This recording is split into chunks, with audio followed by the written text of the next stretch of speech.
Clara and Lillian Wright stood motionless in their family's opulent parlor, their identical lace dresses a stark white against the rich mahogany. Yet, something was profoundly unsettling about their hands. The photographer had demanded they interlace their fingers for the picture. However, when the glass plate was finally developed, their delicate hands seemed to fuse together, skin merging seamlessly, as though they had always possessed a single shared appendage.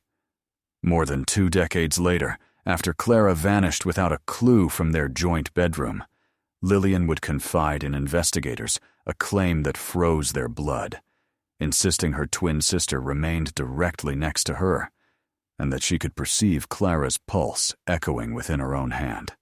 Before we proceed, kindly press the subscribe button to brighten my day, and tell me your location in the comments section below. The Wright family manor perched like a somber guardian upon Maple Hill. Its Victorian spires stabbed the Connecticut heavens with a grace that whispered of inherited wealth and secrets even more ancient. During the fall of 1912, the residents hummed with activity for an event meant to be filled with happiness. Clara and Lillian Wright, mirror twins who entered the world on October 13th, were to honor their 9th birthday, and their parents had invested lavishly to commemorate this important event. Margaret Wright straightened her daughter's hair with skilled hands, every pass of the silver brush highlighting the eerie resemblance between the two girls. They were perfect reflections of each other, from their light blue eyes to the sprinkling of freckles across their upturned noses. Their very spirits appeared to resonate in unison, completing each other's thoughts with flawless timing and sharing laughter over humor only they could grasp. "Remain still, my precious girls," Margaret murmured, fastening the tiny pearl buttons on Clara's gown. "Mr. Hawthorne has journeyed from Boston specifically to capture your photograph. We need to appear perfectly impeccable." Theodore Wright observed from the threshold, his worn hands folded behind him. Being among Connecticut's foremost textile industrialists, he had amassed his wealth through meticulousness and a focus on minutiae, traits that proved advantageous in commerce, yet caused him growing disquiet regarding his daughter's strange connection. The twins acted with a coordination that resisted logic. Their motions reflected so exactly, it appeared directed by an unseen force. The photographer, a slender man wearing wireframe glasses with fingers stained by ink, organized his apparatus with painstaking precision. He was called Jeremiah Hawthorne, and he had gained renown across New England for seizing the very soul of his sitters in a manner common photographers failed to achieve. His images uncovered realities the ordinary eye could overlook, concealed feelings and private desires that emerged solely when immortalized in silver and illumination. "I require them to be seated alongside one another," Hawthorne directed, pointing to an elaborate velvet chair placed before the hearth. "Unposed gestures, nothing artificial. Allow them to discover their own natural arrangement." Clara and Lillian took their places on the chair without a single word, their actions merging smoothly as they settled their dresses and assumed the ideal posture. Almost instinctively, they reached for one another, their fingers interlacing with the practiced ease of a ritual performed countless times before. "Perfect," Hawthorne murmured, disappearing beneath the black cloth draped over his camera. "Now hold very still. Not a single movement for 30 seconds. The flash powder ignited with a brilliant burst that filled the room with acrid smoke and dancing shadows. For one frozen moment, the twins were captured in time, their innocent smiles and clasped hands preserved forever on the glass plate that was destined to become their legacy. However, when Hawthorne developed the photograph in his makeshift darkroom that evening, he discovered something that made his hands tremble as he hung the print to dry.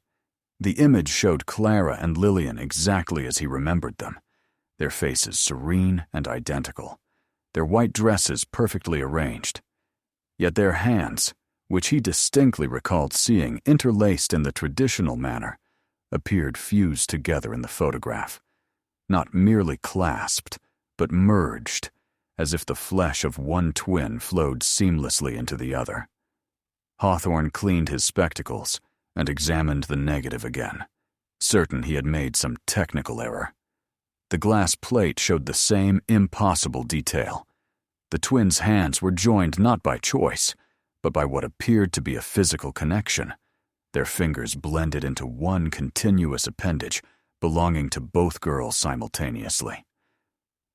Impossible, he whispered to himself. Yet the evidence hung before him, still wet with chemicals, and undeniably real. The photographer considered mentioning his concerns to the Wright family, but ultimately decided against it. He had built his reputation on delivering beautiful portraits, not on troubling his clients with technical anomalies that probably had a perfectly reasonable explanation. He delivered the finished photograph to Maple Hill 3 days later, presenting it to Margaret Wright with his usual professional smile. "Exquisite work," Margaret declared, holding the portrait up to the morning light streaming through the parlor windows. "You've captured their essence perfectly."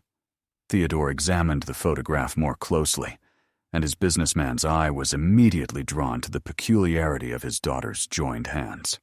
He opened his mouth to comment, but found himself strangely unable to voice his concerns. The image was beautiful, after all, and the girls looked radiant. Whatever trick of light or shadow had created this unusual effect was probably meaningless. The portrait was framed in ornate silver and given pride of place on the mantelpiece, where it watched over the Wright family's daily activities with those pale blue eyes that seemed to follow visitors around the room. Clara and Lillian themselves showed little interest in their captured likeness, preferring to spend their time on pursuits that maintained their constant togetherness. The twins attended a private academy for young ladies, where their teachers marveled at their ability to complete each other's assignments and answer questions in perfect unison. They shared not only thoughts and preferences, but seemed to experience physical sensations as well. When Clara scraped her knee during recess, Lillian would limp sympathetically. When Lillian caught a chill, Clara would manifest identical symptoms within mere hours. Their schoolmates found the twins equally captivating and disconcerting. Margaret Ashford, the daughter of a distinguished banker, once confessed to her mother that Clara and Lillian occasionally appeared to breathe in unison, their chests rising and falling in flawless harmony, even while engrossed in separate tasks. "It is as though they inhabit a single soul," young Margaret had murmured, unaware her naive remark would prove more prophetic than anyone could possibly conceive. As autumn surrendered to winter, the peculiar phenomena surrounding the twins began to accumulate.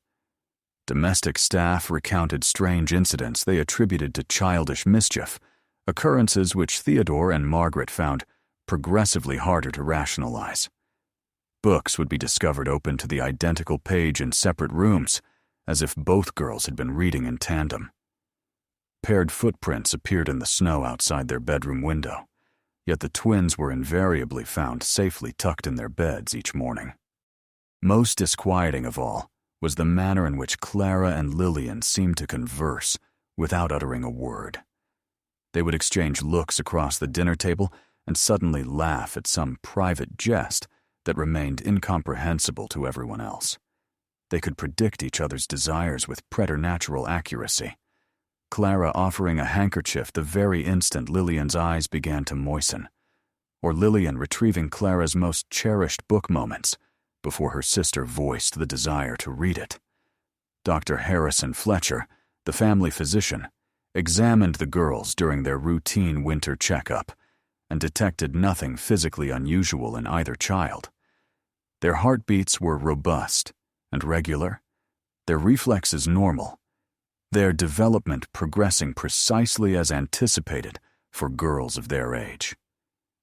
Yet, when he listened to Clara's chest with his stethoscope, he could have sworn he detected a faint echo, a secondary pulse that seemed to emanate from an entirely different location.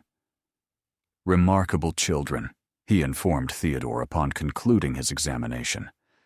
They are as healthy as young horses, though I must concede they share an exceptionally powerful connection. I have encountered close twins before, but never anything quite like this. Spring arrived adorned with a wealth of apple blossoms and daffodils, yet it carried a mounting sense of apprehension that descended upon the Wright household like a morning mist. The twins celebrated their 10th birthday with characteristic synchrony, extinguishing their candles at the precise same instant, and making what they insisted was an identical birthday wish. "What did you wish for?" Margaret inquired, gently stroking Clara's hair as the family congregated around the dining table. "We cannot say," Lillian responded with gravity. "It will not be granted if we speak it aloud." "But we wished for the identical thing," Clara added, her voice tinged with a strange certainty. "We invariably wish for the identical thing." Theodore found himself observing the twins with escalating intensity, seeking evidence of the distinct personalities he remained convinced must exist beneath their shared facade. Yet the more intently he observed them, the more persuaded he became that Clara and Lillian functioned as two components of a singular awareness, their individual forms serving merely as containers for a unified essence that defied all logical explanation. The portrait displayed upon the mantel appeared to ridicule his efforts at comprehension. Those light blue eyes gazed down upon him with an innocence that felt somehow ageless, while those impossibly merged hands remained captured in their perpetual union. Theodore had commissioned 3 separate family portraits throughout the intervening years, yet none of the subsequent photographers had documented anything out of the ordinary. Only Hawthorne's picture unveiled the reality that skulked just beneath the veneer of normal perception. Summer ushered in lengthy days of liberation from the academy, and Clara and Lillian devoted their hours to investigating the extensive grounds of the Wright property. They had uncovered a secluded birch grove behind the carriage house, where sunlight sifted through the canopy to form patterns that wavered and twirled like living entities. The twins declared this copse their private sanctuary, constructing elaborate fairy dwellings from twigs and moss, and murmuring confidences that only they could fathom. Margaret frequently observed them from the kitchen window during their play, admiring the manner in which they navigated their imagined realm with such flawless coordination. They never quarreled or differed regarding the rules of their games, never vied for consideration or possessions.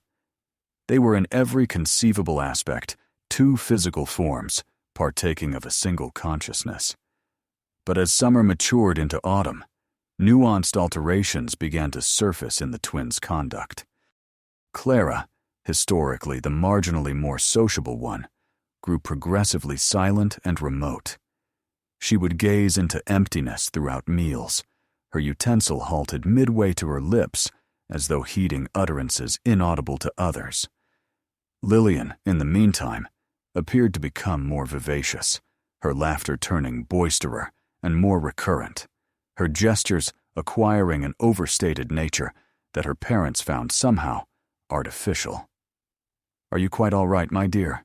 Margaret inquired of Clara one evening, while settling the twins into their communal bedroom. The chamber was a symphony of pink and white, outfitted with identical beds, positioned so the girls could view one another, even while slumbering. Clara nodded mutely, her pale blue eyes fixed upon something beyond the lace curtains shrouding their window. Lillian responded on her sister's behalf, as had grown increasingly routine. "She is merely fatigued, Mama. We engaged in strenuous play today." But Margaret noted that Clara's respiration seemed faint and hurried, whereas Lillian's chest rose and fell with uncommon profundity, as if she were respiring on behalf of them both. October commenced with a tempest of crimson and golden foliage that blanketed the Wright estate in natural magnificence. The twins' 11th birthday drew near, and Margaret immersed herself in the party preparations with a frantic eagerness, clinging to the hope that a joyous celebration might rekindle the diminishing light in Clara's eyes. She commissioned an elaborate cake from Hartford's most prestigious bakery and extended invitations to daughters from all of Connecticut's most distinguished families. Yet, as the event drew closer, Clara's state continued to decline. She consumed minimal food and spoke even less, passing countless hours gazing at the mantelpiece portrait with a look that Margaret found profoundly disturbing. When spoken to directly, Clara would turn toward the person with noticeable strain, as though being recalled from a vast distance. Dr. Fletcher was summoned once more, but his examinations detected no physical irregularities. Clara's pulse was stable, her temperature normal, her reflexes perfectly appropriate. Yet something essential had shifted in her bearing, a vital force that appeared to be gradually ebbing away, like liquid seeping from a fractured container. Perhaps she is merely entering a developmental phase, Fletcher proposed to Theodore and Margaret during a private meeting in the library. Children frequently undergo spells of introspection as they grow. I would not advise excessive worry unless her physical condition deteriorates. Meanwhile, Lillian's metamorphosis proved equally striking, though in the converse manner. She had grown nearly frantic with energy, speaking incessantly and moving with an agitation that appeared perpetually unsatisfied. She responded to inquiries meant for Clara, finished Clara's statements, and even started using plural pronouns that encompassed her increasingly quiet sister. "We find the weather quite delightful today," Lillian would declare, despite Clara having expressed no such view. "We are tremendously excited for our birthday celebration," she would proclaim, while Clara remained immobile beside her, staring vacantly with those pale blue eyes that seemed to perceive nothing and everything all at once. The birthday celebration itself turned into a catastrophe of monumental scale. The invited guests, daughters from Hartford's most elite circles, arrived adorned in their finest attire and carrying costly presents. But Clara's conduct throughout the afternoon was so peculiar and detached that several mothers departed prematurely with their children, murmuring amongst themselves about the unusual situation in the Wright household. Clara scarcely acknowledged the guests or the meticulously planned festivities. She sat upon her chair like an exquisite doll, replying to direct questions with monosyllabic responses uttered in a voice that seemed to resonate from some far-off place. Lillian, conversely, overcompensated with nearly frenzied exuberance, laughing excessively at unfunny remarks and insisting everyone admire gifts that Clara displayed zero interest in receiving. When the moment arrived to cut the magnificent birthday cake, both twins approached the table in unison. But as Clara extended her hand toward the knife, her fingers passed directly through the handle as though it were composed of mere vapor. The silver blade clattered noisily against the floor, and Clara stared at her own hand with a look of utter bewilderment. "Allow me to assist you," Lillian interjected swiftly, retrieving the utensil and slicing the cake with hands that appeared unnaturally solid and defined. "Clara is simply fatigued from all the day's excitement." But Margaret had witnessed the event clearly, and the image of her daughter's phantom-like fingers would torment her dreams for many subsequent years. That very night, after the final guest had left, and the household had descended into a troubled silence, Margaret stole into the twins' chamber to observe them. She discovered both girls slumbering soundly in their separate beds, their breathing gentle and even. Yet, within the moonlight filtering through their lace curtains, Clara appeared nearly transparent, her fair skin seeming to radiate a faint internal luminescence that Margaret was certain had not been present previously. She reached out to touch Clara's brow, but registered only the most subtle sensation, as if her child were gradually dissipating into nothingness, like morning haze touched by the rising sun. Lillian, in stark contrast, seemed more physically substantial than ever before, her form casting a pronounced shadow upon the moonlit floorboards. Margaret retreated from the room before she could probe further, her heart hammering with a terror beyond description.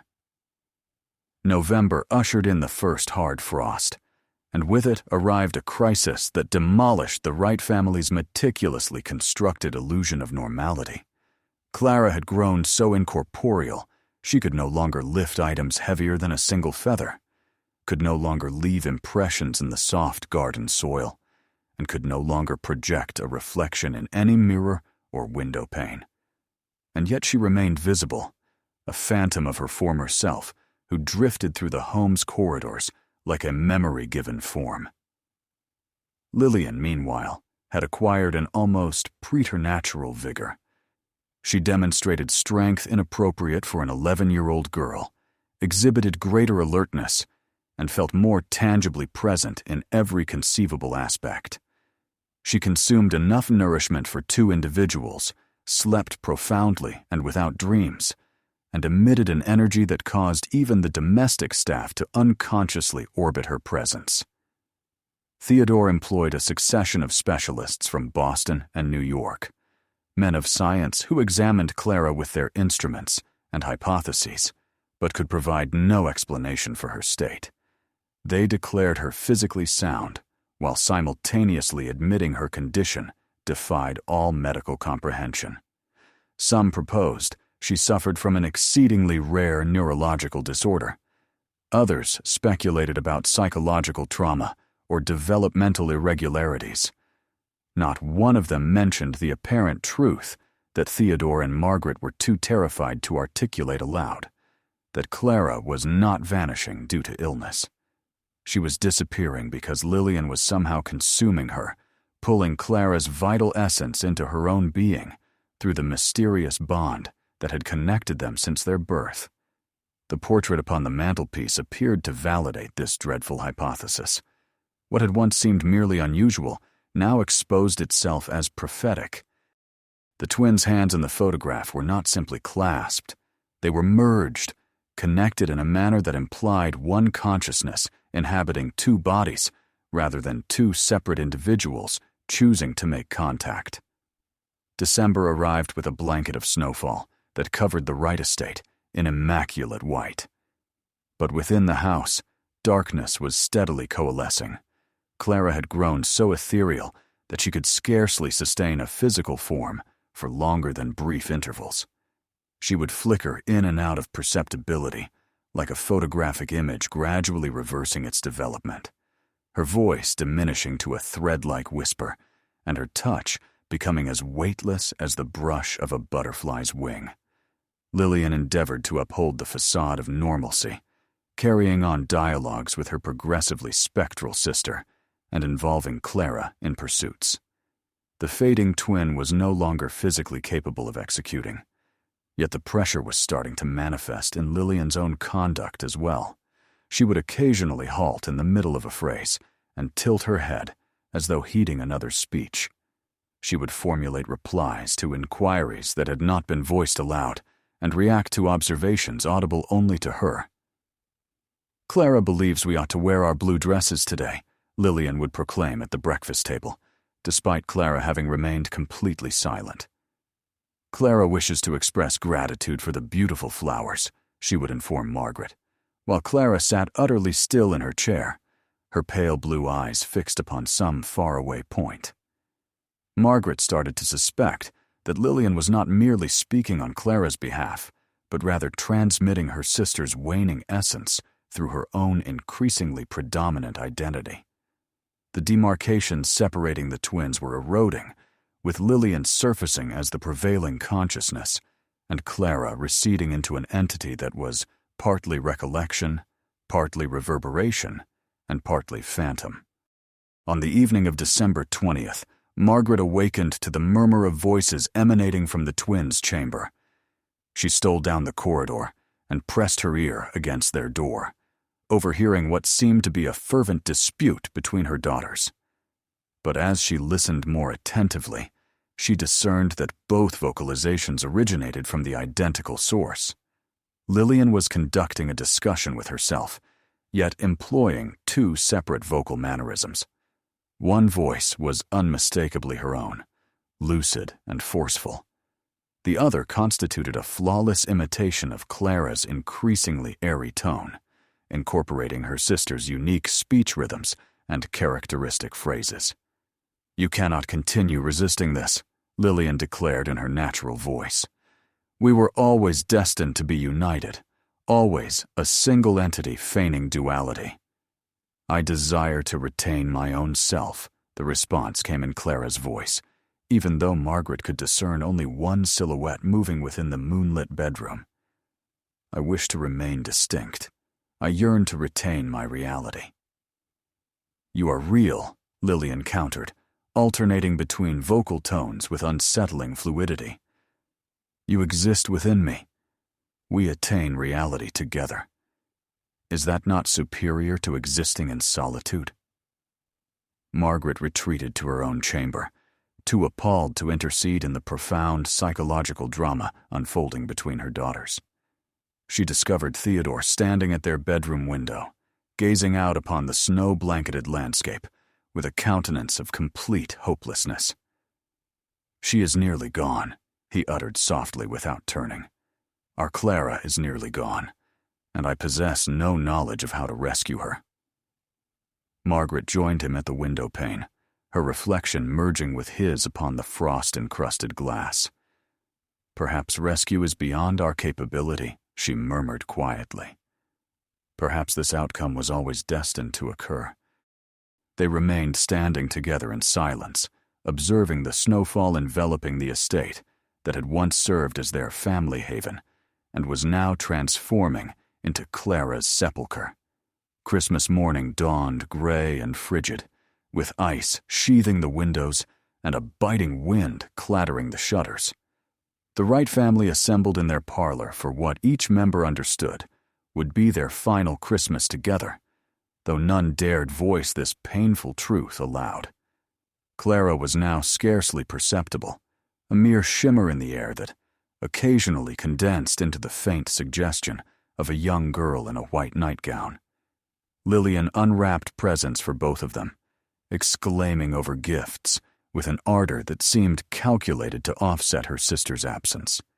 She held up dolls and dresses for Clara's inspection, chattering incessantly about their beauty and the enjoyment they would derive from playing with them together. But Clara's reaction amounted to nothing beyond a barely noticeable inclination of her head, a motion so faint it might have been a trick of the mind. Theodore had arranged a particular gift for this ultimate Christmas, a music box that played the twins' cherished lullaby, while tiny figurines of two dancing girls revolved in perpetual circles around a miniature mirror. When he activated the mechanism and placed it upon the table, both twins, what remained of them, turned toward the melody with expressions of recognition and profound yearning. As the music played, Clara appeared to gain marginal solidity, her silhouette becoming more defined, as if the familiar melody was summoning her back from the distant realm toward which she had been drifting. For a handful of precious minutes, she was sufficiently present to offer her parents a smile, to form the words, "Thank you," with her lips in a voice they sensed rather than audibly perceived. But as the music box wound down and the melody dissolved into quiet, Clara dissipated along with it, reverting once more to a mere suggestion of movement in the periphery of their sight. That evening, Margaret tucked Lillian into bed with exceptional tenderness, acutely aware that she was simultaneously bidding farewell to Clara, even though her spectral daughter was no longer substantial enough to register a mother's touch. "Will you look after your sister?" Margaret inquired, the question laden with unspoken significance. "I will care for Clara," Lillian vowed, her tone imbued with the gravity of an oath. "We will care for one another. We shall remain together always." Margaret pressed a kiss to Lillian's brow and dimmed the lamp, allowing the twins' room to be illuminated solely by the faint glow of winter stars. As she reached the doorway, she overheard Lillian whispering into the darkness. "Do not be frightened, Clara. It will not cause pain. We shall still be ourselves. Only improved, only whole." The answer came in Clara's distinctive voice, though Margaret could discern just one small form in the bed. "I am no longer afraid. I can sense you. I can feel us transforming into what we were always destined to become." Margaret closed the door gently and leaned against the corridor wall, tears tracing paths down her cheeks as she comprehended she had just observed the conclusion of Clara's separate existence.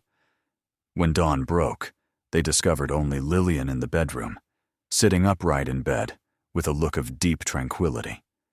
Clara's bed lay vacant, the linens perfectly smooth, as if its occupant had simply dissipated overnight, like dew beneath the morning sun. "Where is your sister?" Theodore asked, though a part of him already possessed the answer. Lillian smiled with placid assurance. "Clara is right here with me. She is nearer than she has ever been. We are united now, precisely as we always desired to be." She raised her hands, and Theodore inhaled sharply at the sight. Lillian's fingers had transformed overnight, becoming more elongated and elegant, with delicate bones that appeared to belong to two distinct individuals. When she flexed them, they moved with the exact coordination displayed in Hawthorne's photograph, as though multiple sets of fingers were operating in flawless unison. Margaret sank onto Clara's empty mattress, her hands trembling as she touched the chilled sheets. "Where did she go, my dear? Where is Clara?" "She did not depart, Mamma," Lillian replied, with the patient manner one might employ when explaining something self-evident to a young child. "She came here. She came inside. We are both present now, exactly as was always intended." Lillian rose and approached the mirror above their shared dresser. Her reflection showed a solitary girl, but when she waved, numerous hands seemed to wave in return, overlapping and intertwining in configurations that were painful to observe directly. "Can you hear her?" Theodore asked desperately. "Can Clara speak to us?" Lillian inclined her head, as though listening to a voice audible only to her. Then she smiled and nodded. "Clara wishes you to know she is content. She says existing separately was like wearing ill-fitting shoes. This is superior." This development prompted another summons for Dr. Fletcher, yet his assessment of Lillian uncovered nothing medically alarming. She was in good health, perfectly alert, and exhibited no indications of psychological turmoil. When pressed about Clara's vanishing, she upheld her account with unshakable uniformity. Her sister had not departed anywhere. Clara was now simply internal, residing where she rightfully belonged, where they both rightfully belonged. The local authorities conducted an investigation into Clara's disappearance, but uncovered no proof of criminal activity. There were no markers of a struggle, no suggestion that any intruder had entered or exited the Wright residence during the night. Clara had merely dissipated, leaving behind only her nightgown and the persistent echo of her presence within Lillian's peculiar new behaviors. Lillian commenced exhibiting personality characteristics that had once been Clara's sole domain, showing preference for foods she had formerly disliked and employing phrases that had been her sister's distinctive verbal trademarks. She would occasionally halt midway through a conversation and seem to listen to another speaker, then proceed with replies that appeared to constitute one half of a dialogue the family could only partly overhear. "Clara believes the roses require watering," Lillian would remark during their morning strolls in the garden. "Clara recalls when we planted these bulbs last spring," she would add, while inspecting the flower beds. Most disquieting of all, Lillian began recounting past occurrences as if she had lived them from multiple viewpoints concurrently. She would depict social gatherings and excursions, utilizing details only Clara could have known, recollections of conversations that had transpired when Lillian was elsewhere.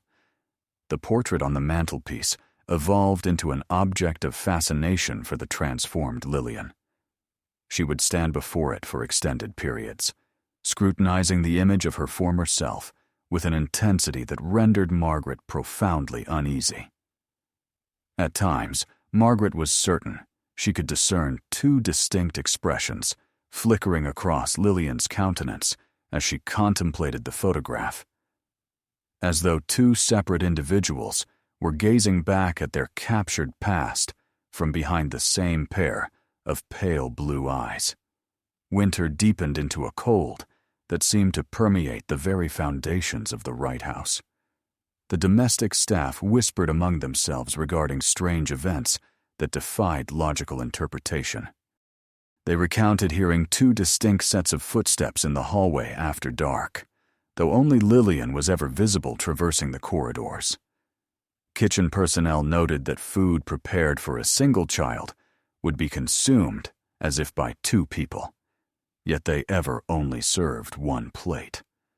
Most alarming were the auditory phenomena. Several servants reported overhearing conversations between the twins, continuing as they had prior to Clara's disappearance, complete with both girls' unique speech patterns and idiosyncrasies. Yet when they sought the source of these discussions, they would discover only Lillian, sometimes speaking to her own reflection, sometimes addressing the empty atmosphere with the fervor of someone engaged in passionate debate. Margaret began experiencing nightmares centered on the photograph, dreams in which Clara and Lillian's conjoined hands would commence moving, their fingers writhing serpent-like as one twin gradually absorbed the other through their connected flesh. She would awaken in a cold panic, rushing to check on Lillian, only to find her daughter sleeping soundly in the bed that had once accommodated both girls. Spring arrived prematurely that year, bearing daffodils and cherry blossoms that seemed to mock the shadow that had fallen over the Wright family. Lillian emerged from winter, having undergone an even stranger metamorphosis. Her personality now plainly incorporated facets of both twins in a manner that forged an entirely new individual. She was concurrently sociable and withdrawn, adventurous and prudent, logical and fanciful. She contained a multitude within one small frame. Theodore reached the difficult conclusion to remove the portrait from the mantelpiece, hoping that eliminating the visual cue might assist his surviving daughter in forging a healthier relationship with Clara's memory. But when he attempted to take down the photograph, Lillian became hysterical, clutching the frame with a strength inconceivable for an 11-year-old girl. "You cannot remove us," she shrieked, her voice oscillating between her own timbre and Clara's airy whisper. "We must see ourselves. We must remember what we were before we became what we are now." Theodore yielded, leaving the portrait in its honored position above the fireplace. That night, Margaret discovered Lillian standing before the photograph in her nightgown, her lips articulating a silent discourse with the captured likeness of her former selves. "What are you doing, my dear?" Margaret inquired softly. "We are remembering," Lillian answered without turning. "Clara is recounting to me the day this picture was taken," Lillian explained. "Her recollection of events differs from my own. It is fascinating to observe the identical moment through two separate pairs of eyes."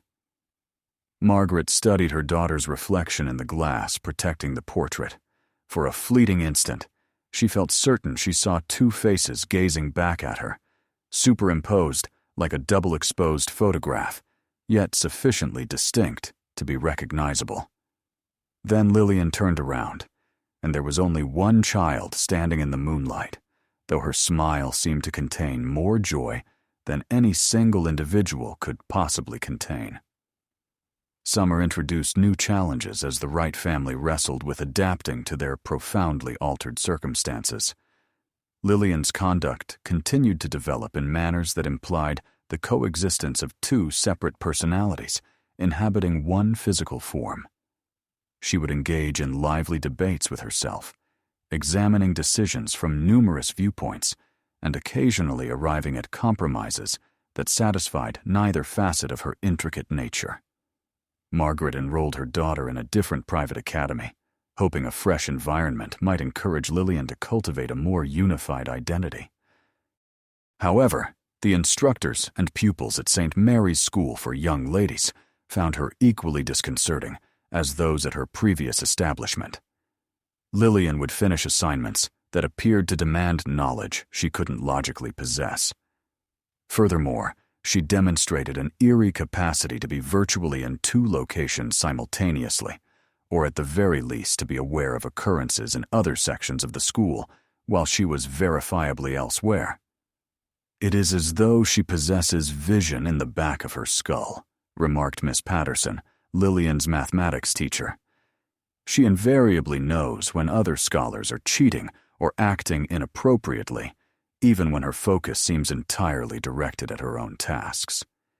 Yet it was Lillian's artistic creations that genuinely unveiled the profundity of her metamorphosis. She commenced producing sketches and paintings, portraying scenes from 2 divergent perspectives concurrently, as if she were chronicling the same incidents through multiple sets of eyes. Her self-portraits proved especially unsettling, depicting a solitary figure with features that appeared to fluctuate and merge between 2 dissimilar countenances depending on the observer's vantage point. Theodore engaged a psychiatrist from Yale University to assess his daughter, clinging to the hope that contemporary medical science might furnish explanations that conventional doctors had been unable to provide. Dr. Cornelius Whitmore conducted several sessions with Lillian, performing interviews and psychological evaluations that uncovered an intellect both brilliant and profoundly complex.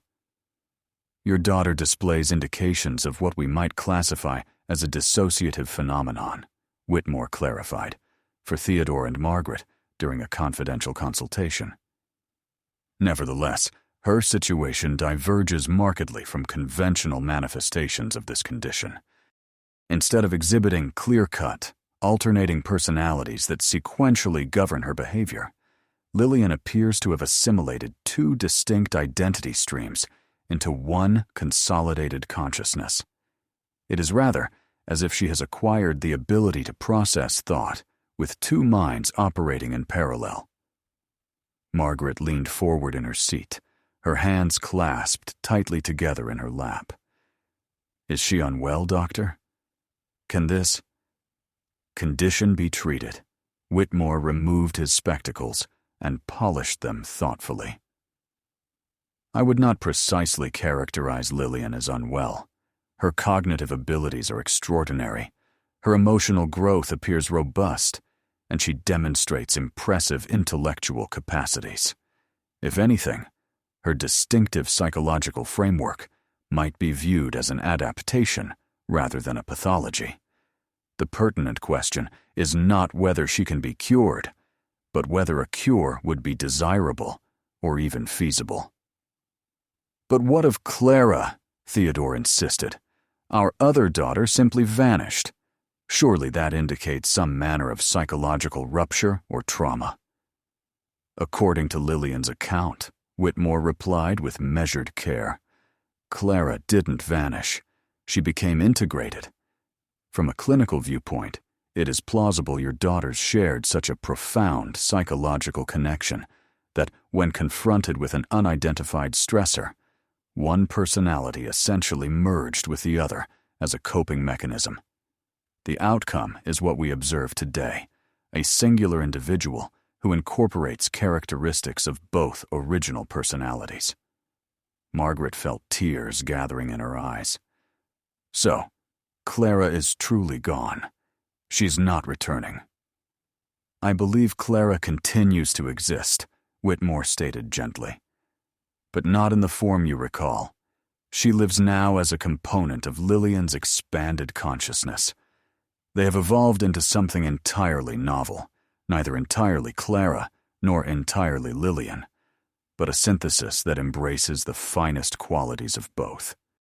As Autumn revisited Connecticut, carrying memories of the twins' shared birthdays and the anniversary of Clara's disappearance, Lillian appeared to grow more at ease with her transformed identity.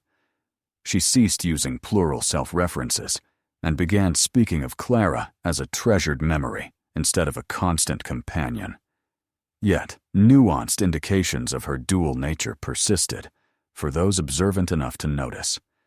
She would occasionally write with both hands concurrently, producing different text with each, as if two individuals were sharing the same writing instruments.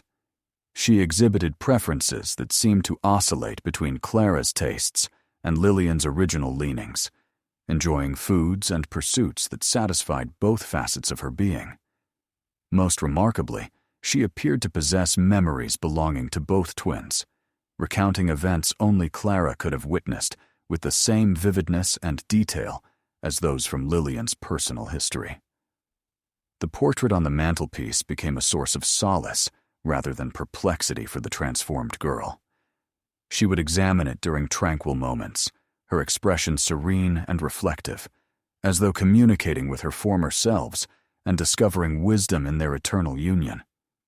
"Do you miss being two separate people?" Margaret inquired during one of their bedtime conversations. Lillian pondered the question with the gravity she applied to all inquiries about her nature. "I recall missing the sensation of being one person," she responded thoughtfully. "When we existed as Clara and Lillian, we perpetually endeavored to be united, forever seeking the connection we now possess. This is superior. This is wholeness. But do you never wish Clara could be separate again? Do you not desire to play with your sister as you once did?" "Mama," Lillian said with tender patience, "Clara is playing with me. She plays within my thoughts, my dreams, and my memories. We are nearer now than we ever were possessing separate bodies. We are so close presently that we cannot discern where one of us concludes and the other commences. Is that not the most perfect form of togetherness?" Margaret tucked her daughter into bed, awed by the wisdom emanating from this extraordinary new child who contained multitudes. As she lowered the lamp's flame and prepared to depart, Lillian's voice halted her at the doorway. "We wish to thank you for your understanding, Mama. Clara particularly wants you to know she is content. She feels more authentically herself now than she ever did when she was separate." Margaret smiled through her tears, finally beginning to accept that her daughters had discovered a form of felicity transcending conventional understanding. They had attained a unity most people can only envision, a connection so absolute that not even death could rupture their bond. Years elapsed, and Lillian Wright matured into an exceptional young woman whose reputation for sagacity and perception disseminated throughout Connecticut society. She possessed an extraordinary capacity to comprehend individuals from numerous viewpoints, to perceive circumstances from vantage points that unveiled truths concealed from conventional observation. Those acquainted with her history murmured that she bore the combined intellect of two brilliant minds, while others simply wondered at her exceptional compassion and perceptiveness. At 17, Lillian stood before the portrait that had chronicled her metamorphosis. Now viewing it through eyes containing decades of accumulated wisdom, the photograph no longer appeared peculiar or impossible to her. It was simply a documentation of the instant when two separate streams of awareness commenced their inevitable convergence into an entity greater than their individual parts.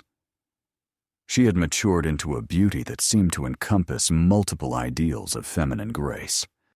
Her features retained traces of both Clara's delicate bone structure and the more pronounced contours that had started to emerge in Lillian's countenance prior to their integration.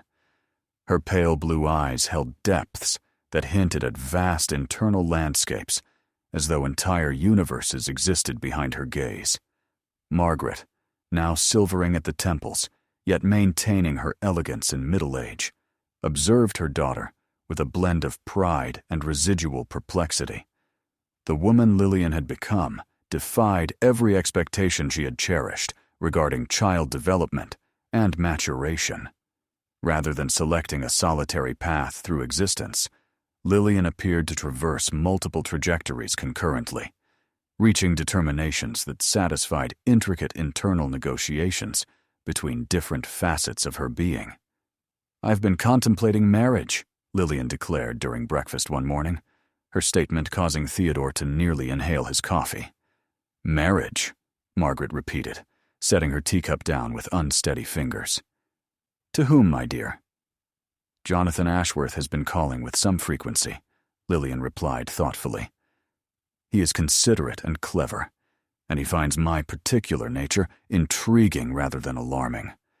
However, Clara is concerned that marriage might disturb our equilibrium. She believes we operate most effectively when not obliged to explain ourselves to others." Theodore stared at his daughter, still grappling with how she referenced Clara as an active participant in her decision-making. "And what is your perspective, Lillian? What does your own heart advise?" "My heart advises me many things," Lillian smiled, her countenance shifting through subtle variations that implied multiple emotional reactions. "One aspect of me yearns for the companionship marriage might offer. Another part values our autonomy, and Clara recalls how challenging it was when we had to feign normality among those who couldn't comprehend our true nature." She paused, her gaze softening slightly, as though attending to an internal voice. "We have resolved to invite Jonathan for dinner next week. Should he prove capable of accepting us as we are, should he demonstrate the capacity to love both dimensions of our being without attempting to alter or simplify us, then perhaps matrimony is feasible. But he must comprehend that he would be wedding two souls inhabiting a single heart." Jonathan Ashworth revealed himself to be a young man of notable sensitivity and intelligence. As the son of a distinguished Hartford physician, he had been raised to examine human nature with scientific inquisitiveness rather than condemnation. When Lillian described her singular nature during their courtship, he listened with the receptive attitude of someone who had observed sufficient medical anomalies to understand that reality frequently transcends the limits of ordinary comprehension. "I find myself captivated by both facets of you," he confessed to her during a moonlit stroll through the Wright family gardens. "The profound complexity of your character, the manner in which you appear to contain entire archives of human experience within a single being, it is unparalleled in my encounters. My desire is not merely to wed Lillian Wright. I wish to marry the remarkable entity you have evolved into, regardless of the name we elect to bestow upon her." Their wedding in the spring of 1921 was attended by Hartford's most elite families, though numerous guests murmured amongst themselves regarding the peculiar circumstances surrounding the bride's vanished twin. Lillian proceeded down the aisle unaccompanied, carrying a bouquet featuring two distinct flower varieties arranged with flawless symmetry. When questioned about the unconventional floral composition, she clarified that each species held particular significance for different dimensions of her being. During the ceremony, when the officiant inquired if anyone objected to the union, several attendees later asserted they heard two separate voices respond with the traditional "I do," despite only one bride standing before the altar. Lillian's wedding vows included allusions to bringing my complete self to this partnership, encompassing all the affection and insight that multiple perspectives have granted us. Jonathan demonstrated himself an exemplary spouse for an individual of Lillian's distinctive constitution. He acquired the ability to detect the nuanced transitions in her demeanor that signaled which dimension of her awareness was most dominant at any particular time. He discerned that she required greater solitude than most married women, needing periods for what she termed internal deliberations between the varied currents of my consciousness. Their first child, born in 1923, was a daughter christened Clara Margaret Ashworth.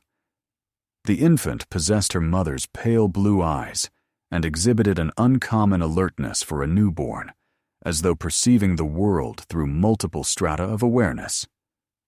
Lillian frequently addressed her daughter as if speaking to two distinct listeners, elucidating occurrences from diverse viewpoints and prompting the child to contemplate situations from angles most individuals would never conceive. "She possesses the capacity for extraordinariness," Lillian told Jonathan, as they observed their daughter playing in the nursery. "I can perceive something unique in her awareness, a profundity suggesting she may develop abilities akin to our own. Clara believes we should foster this development, though I occasionally fret about the burdens such gifts can impose upon a person." As Clara Margaret matured from infancy to toddlerhood, she commenced displaying behaviors reminiscent of those her mother had demonstrated in childhood. She conducted conversations with imaginary companions who displayed remarkably consistent personalities and responses. She manifested an eerie proficiency in anticipating her parents' needs and wishes, frequently presenting them with objects or offering comfort during challenging moments before any distress had been verbalized. Most notably, Clara Margaret appeared to comprehend her mother's dual nature on an instinctive level. She would address separate aspects of Lillian's personality directly, making statements such as, "Mama Clara believes we should select the blue dress today," or "Mama Lillian prefers to read the narrative about the princess." Her capacity to differentiate between these internal facets of her mother's consciousness astonished Jonathan and reinforced Lillian's conviction that their daughter had inherited something precious and uncommon. The Wright family portrait remained displayed in the Ashworth residence, now functioning as a bridge between generations rather than a mysterious relic. Clara Margaret would frequently position herself before the photograph, examining the likeness of her mother's former identities with the profound focus that appeared inherent to their family lineage.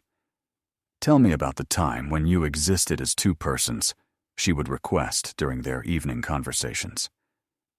"We were never genuinely two separate individuals, my darling," Lillian would respond, caressing her daughter's hair with the same tender rhythm Margaret had once employed with the twins. "We were a single essence that mistakenly believed itself to be dual. Existing separately resembled attempting to hold one's breath indefinitely. Our present state is vastly superior. This is natural respiration." "Shall I transform into two persons one day?" Clara Margaret inquired. With the straightforward curiosity children apply to questions of fundamental importance. "You already embody everything necessary," Lillian reassured her. "Clara suspects you might cultivate your own distinctive manner of perceiving the world, your own unique talents. But regardless of future developments, we shall assist you in comprehending and embracing whatever you evolve into." As the 1920s advanced, Lillian Ashworth evolved into a near-legendary figure within Connecticut social circles. Women pursued her counsel regarding affairs of the heart, aware that her uncommon viewpoint enabled her to comprehend romantic entanglements from multiple vantage points concurrently. Men sought her guidance on commercial decisions, acknowledging that her dual awareness yielded insights unattainable through singular thought processes. She commenced authoring articles for women's periodicals under the pseudonym The Synchronized Sister, providing guidance spanning topics from child-rearing to matrimony to personal growth. Her columns gained popularity because they approached universal challenges from perspectives readers found both unexpected and deeply beneficial when confronting difficult choices. When facing complex decisions, she wrote in one widely circulated article, "Envision yourself as two distinct individuals who must achieve consensus before advancing. What would your prudent self recommend? What would your adventurous self propose?" The optimal resolutions frequently materialize through the mediation between these internal voices. Her writings never directly referenced her own extraordinary background, but those familiar with her story recognized the wisdom that could only originate from someone who had literally encountered consciousness from multiple distinct positions. The original 1912 photograph grew increasingly precious to Lillian with each passing year. She would occasionally engage in dialogues with the image, speaking to her former selves as though they were cherished companions whose counsel she continued to value. Jonathan learned to respect these moments without interruption, understanding them as vital components of his wife's continuing relationship with her intricate personal history. "Do you ever experience regret or desire to return?" he asked her one night as they sat before the fireplace in their Hartford residence. "Do you ever contemplate what your existence might have resembled had Clara remained distinct?" Lillian pondered the question with the comprehensive consideration she dedicated to all examinations of her nature. "I recall yearning for eternal unity," she stated measuredly, "but I cannot conceive of desiring separation again." It would be comparable to inquiring of someone who had acquired the ability to perceive color whether they yearn for their former color blindness, she elaborated. The vibrancy of this current existence, the profound comprehension born from multiple viewpoints. This is not something I would ever exchange for the plainness of a singular consciousness. She reached for Jonathan's hand, her fingers interlacing with his in a motion that unconsciously mirrored the eternal union depicted in her childhood portrait. "Clara concurs with me regarding this matter. It is possibly the sole subject upon which we have ever been in complete accord. We selected correctly when we elected to unite as one. We selected affection over division, wholeness over seclusion, intricacy over plainness." "And you are content?" Jonathan inquired, examining his wife's countenance for any indication of internal struggle or remorse. "We are whole," Lillian responded, her tone bearing the conviction of absolute certainty. "For the inaugural time in our being, we are precisely what destiny intended us to become." As Clara Margaret matured, she commenced comprehending more regarding her mother's remarkable past. Instead of being alarmed or perplexed by the narrative of her disappeared aunt, she perceived it as poetic and exquisite, a chronicle of devotion so potent it surpassed the confines of individual selfhood. Aunt Clara did not perish, she would clarify to her schoolmates, who had overheard murmured variations of the family lore. She merely discovered a superior mode of existence. She and Mother uncovered how to remain united eternally, more intimately than any two persons have ever been before. Her straightforward acceptance of the circumstances assisted other children in recognizing that the Ashworth family's uncommon situation was not disastrous or terrifying, but rather symbolized a form of marvel that most individuals could only fantasize about attaining. By the period Clara Margaret approached adolescence, she had cultivated her own notable capabilities. She possessed an instinctive grasp of human character that appeared to originate from observing individuals through numerous strata of awareness. She could detect emotional undercurrents overlooked by others, foresee behavioral tendencies before they manifested clearly, and provide solace or direction that seemed exquisitely tailored to an individual's requirements. "She has inherited the gift," Lillian informed Jonathan, as they observed their daughter maneuvering through the intricate social dynamics of teenage years with uncommon poise and sagacity. "Not the identical gift we possess, but something connected.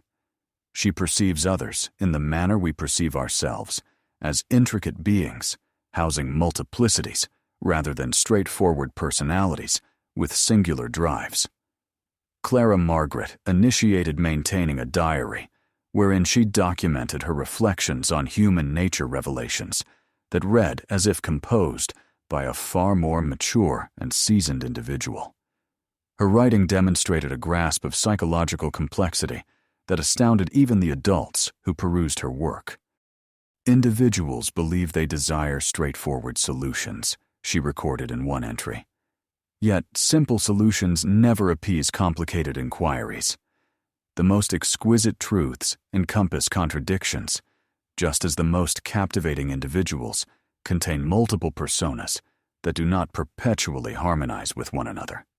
With the arrival of the 1930s, bringing economic instability and societal transformation, the Ashworth household persisted as an oasis of stability and enlightenment in a progressively turbulent world.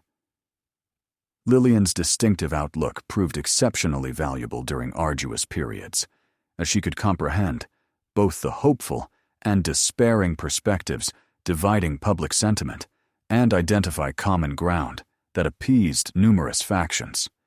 She began delivering addresses at women's associations and literary circles, disseminating perceptions about human nature and self-improvement that derived from her remarkable internal encounters. Her listeners were frequently mystified by her capacity to advocate multiple facets of complicated matters with equivalent persuasiveness. Yet they consistently departed from her talks, feeling they had acquired fresh understanding about themselves and their interpersonal connections. The key to contentment, she informed an assembly of Hartford's most prominent women, resides in learning to cherish every dimension of yourself, including the components that appear inconsistent or opposing. The majority of people dedicate their lives to attempting to become uniform, coherent personalities, yet the most fulfilling life emerges from welcoming your internal intricacy and discovering concord among your diverse aspirations and motivations. The 1912 portrait remained fundamental to Lillian's conception of self, a physical memento of the metamorphosis that had molded her entire life. As she entered her middle years, she would occasionally notice Clara Margaret examining the photograph with the same profound concentration she herself had applied to it as a child. "What do you perceive when you observe that picture?" Lillian inquired of her daughter during one such instance. "I perceive the precise moment when two individuals resolved to merge into a single being," Clara Margaret answered thoughtfully. "I witnessed the exact instant when love grew more powerful than the necessity for separation. It resembles observing a miracle unfolding in gradual motion." "And what are your thoughts regarding that miracle?" Lillian prompted, interested in her daughter's viewpoint on the events that had molded both their existences. "I believe Aunt Clara demonstrated remarkable courage," Clara Margaret stated earnestly. "It must have been frightening to relinquish her individual identity to integrate into something more expansive. Yet I also consider her fortunate to have discovered someone who cherished her sufficiently to render that transition meaningful." "She did not sacrifice her essence," Lillian gently corrected. "She underwent transformation. She evolved into something greater than her former self, not diminished. The love did not demand her disappearance. It invited her expansion." Clara Margaret nodded, comprehension illuminating her features. "That is even more exquisite. She did not lose herself. She discovered a method to express her being more completely than any solitary person could ever achieve." As the 1940s drew near, introducing global warfare and unprecedented difficulties, Lillian found her counsel and solace requested by an expanding network of individuals who acknowledged her exceptional abilities. Her capacity to comprehend circumstances from multiple vantage points established her as an invaluable advisor. For those grappling with insurmountable decisions or irreconcilable disputes, she commenced authoring a book concerning her experiences, though she concealed the factual reality of her narrative within an extended metaphor regarding the unification of diverse personality facets. The unified self became a commercial triumph among readers attempting to comprehend their own internal intricacies and contradictions. "We all contain multiplicities," she composed in the book's introduction. "The objective of a satisfied existence is not to select one facet of yourself above others, but to identify methods for your various identities to coexist harmoniously. The most profound personalities are those that welcome paradox rather than retreating from it."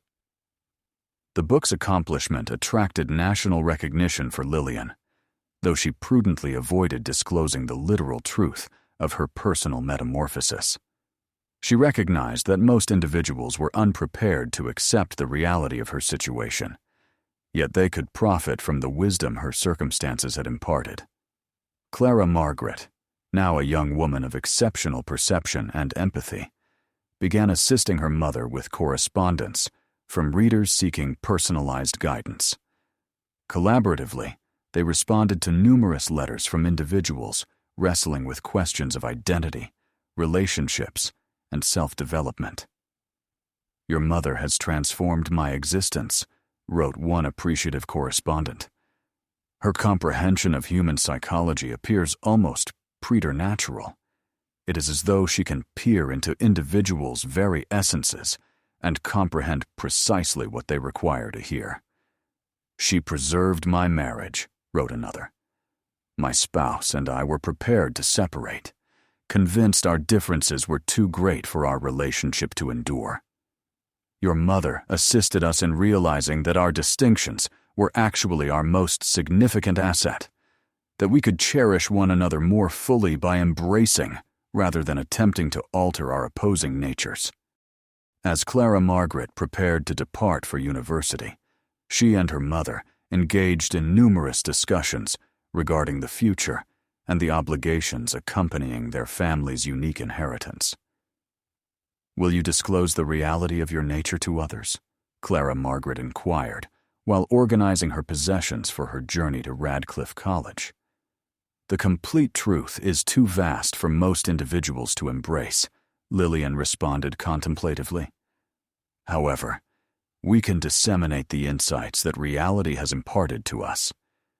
We can aid others in comprehending that love occasionally demands we transcend the limitations of individual identity, that the most profound bonds form when people are prepared to merge their separate beings into something greater." "And what of my path?" Clara Margaret persisted. "How should I employ the gifts I have inherited?" "Have faith in your own judgment," Lillian counseled, embracing her daughter with arms that seemed to contain the affection and safeguarding of multiple persons.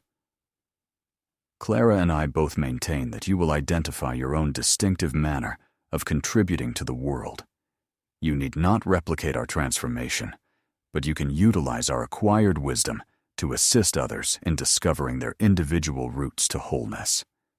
On the morning of Clara Margaret's departure, Lillian positioned herself before the 1912 portrait, one final occasion, addressing her former selves with the appreciation of someone whose life had surpassed every conceivable expectation.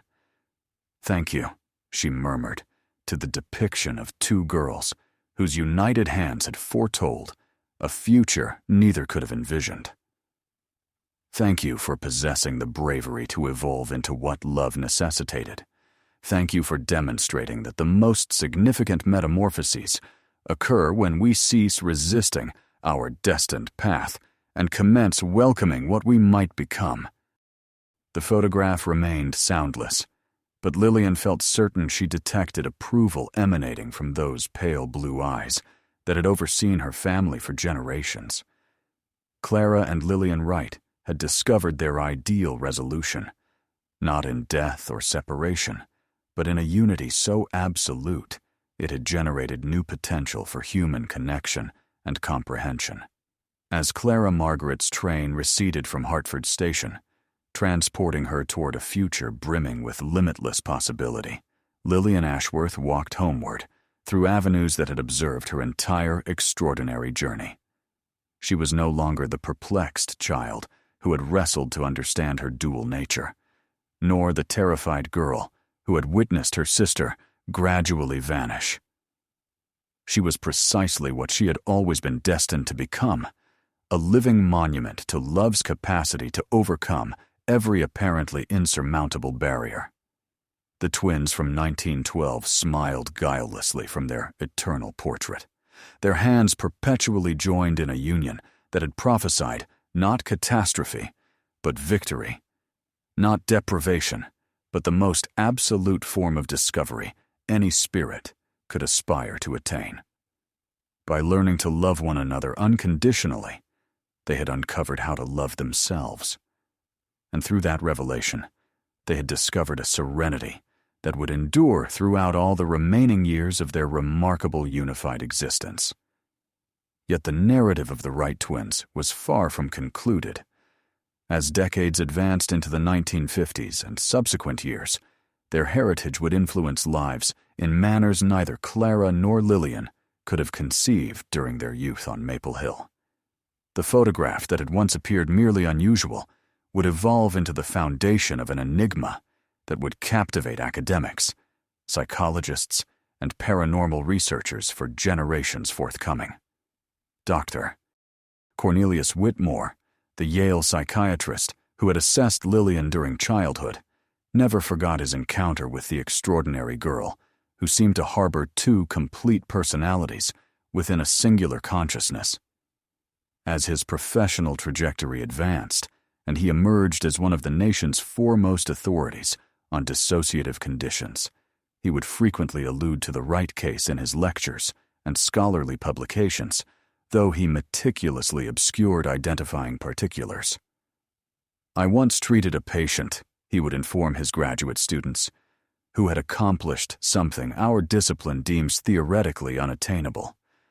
Instead of fragmenting under psychological strain, this individual had genuinely consolidated multiple identity streams into a more intricate yet stable personality framework.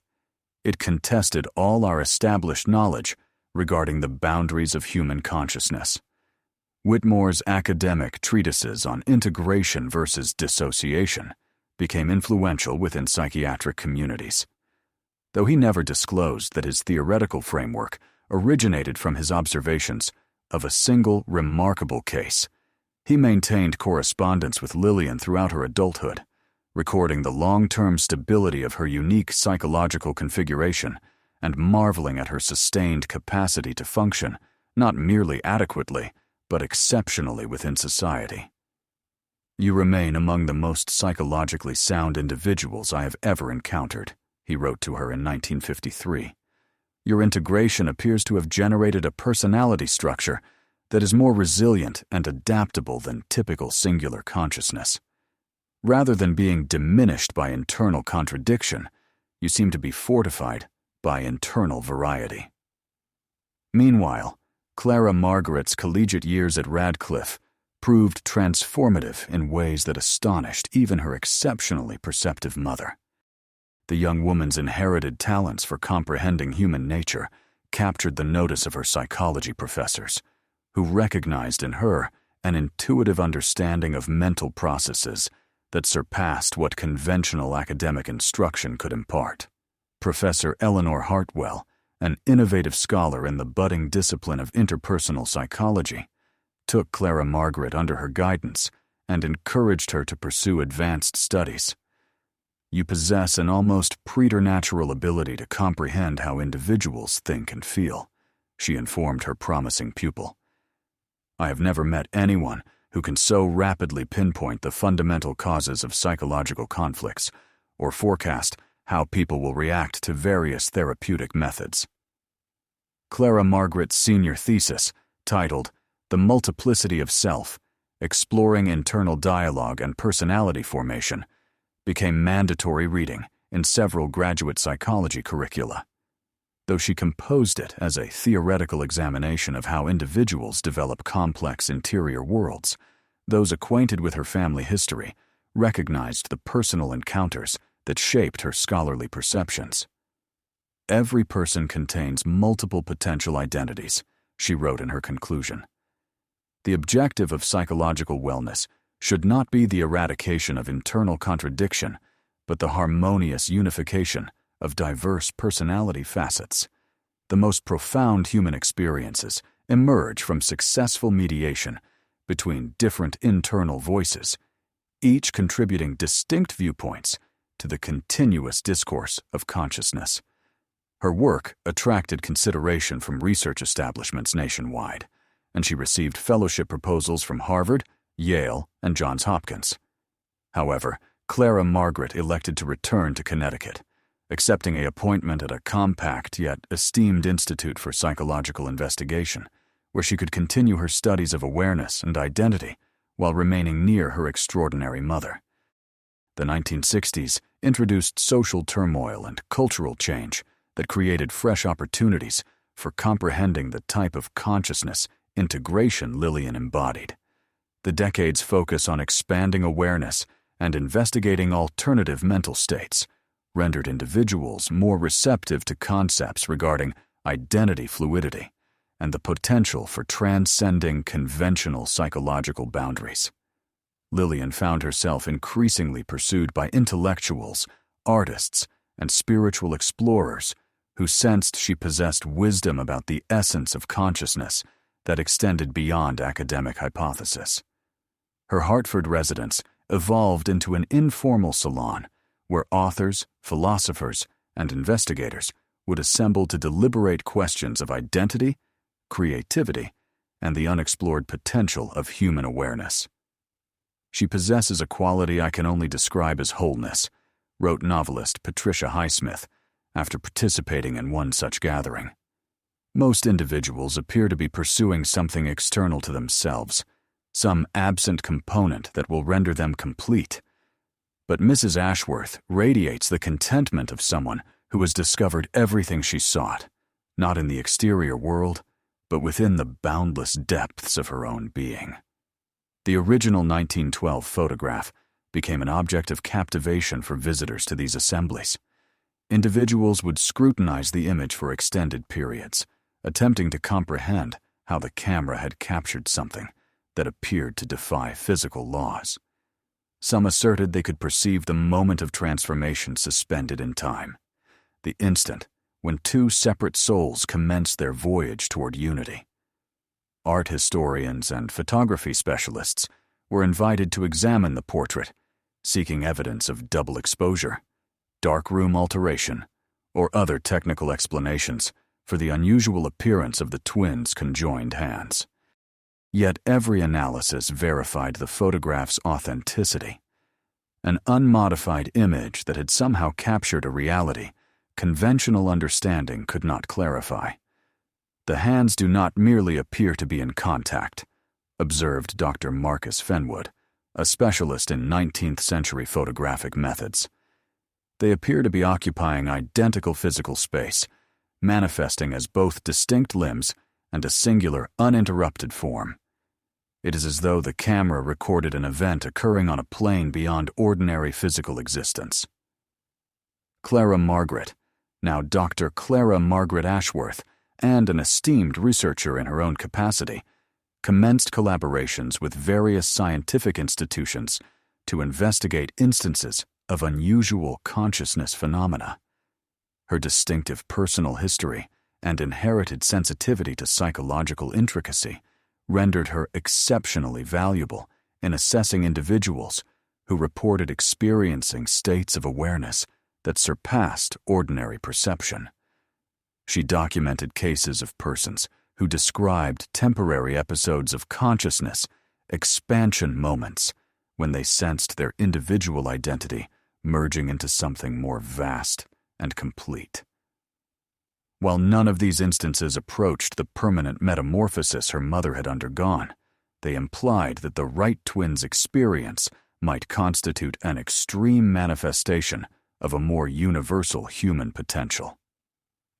"What my mother and aunt accomplished," Clara Margaret elucidated to an assembly of consciousness researchers, "might be interpreted as the natural culmination of a process many individuals encounter in lesser intensities. The sensation of self-dissolution during profound meditation, the feeling of unity accompanying deep artistic creation, the erosion of personal boundaries in instants of perfect love. These may all be fleeting visions of the same fundamental reality my family discovered in its entirety." Her investigations attracted notice from organizations studying paranormal phenomena, though Clara Margaret meticulously upheld scientific rigor in her inquiries. She insisted that any examination of unusual conscious states must be founded upon observable evidence and reproducible methodologies, even when addressing experiences that contested conventional scientific comprehension. The 1970s introduced novel progress in neuroscience and brain imaging technology that provided new viewpoints on the Wright case. When Lillian consented to participate in experimental brain scans, the outcomes astounded researchers who had anticipated discovering indications of dissociative pathology or psychological fragmentation. Conversely, the scans disclosed an unusually elevated degree of integration between different cerebral regions, with neural pathways exhibiting connectivity patterns not typically observed in standard consciousness structures. Rather than displaying the disordered or disjointed neural activity associated with dissociative conditions, Lillian's brain exhibited indications of improved coordination and communication between areas that ordinarily function autonomously. Her neural architecture appears to have undergone fundamental reorganization, explained Dr. Robert Caldwell, the neurologist who conducted the studies. It is as though her brain learned to process information through multiple parallel channels concurrently, generating a form of consciousness that is authentically more intricate and advanced than typical human awareness. These discoveries ignited vigorous discussion within the scientific community regarding the nature of consciousness and the possibility that human awareness might be capable of organizational forms science had never previously recorded. Lillian's case evolved into a benchmark for investigators probing the frontiers of human potential and the adaptability of consciousness itself. As the 1980s commenced, bringing advancements in computer technology and artificial intelligence, researchers started drawing analogies between Lillian's integrated consciousness and emerging theories regarding parallel processing and distributed intelligence. Her capacity to contemplate multiple perspectives simultaneously mirrored the manner in which sophisticated computer systems could execute numerous programs in parallel while preserving overall system coherence. She embodies a configuration of consciousness that our technology is merely starting to approximate, observed Dr. Sarah Chen, a trailblazer in artificial intelligence research who dedicated substantial time to examining Lillian's cognitive operations. Her mind seems to function as a biological equivalent of a parallel processing system, able to manage multiple streams of thought and analysis without cross-interference or disarray. Clara Margaret, now in her 50s, and a grandmother herself, persisted in documenting her mother's extraordinary stability and ongoing evolution. Rather than displaying indications of age-related cognitive deterioration, Lillian appeared to become more nuanced and perceptive with each advancing year, as though her unique consciousness structure offered safeguards against the typical decline linked to aging. She consistently astonishes me, Clara Margaret recorded in her research journals.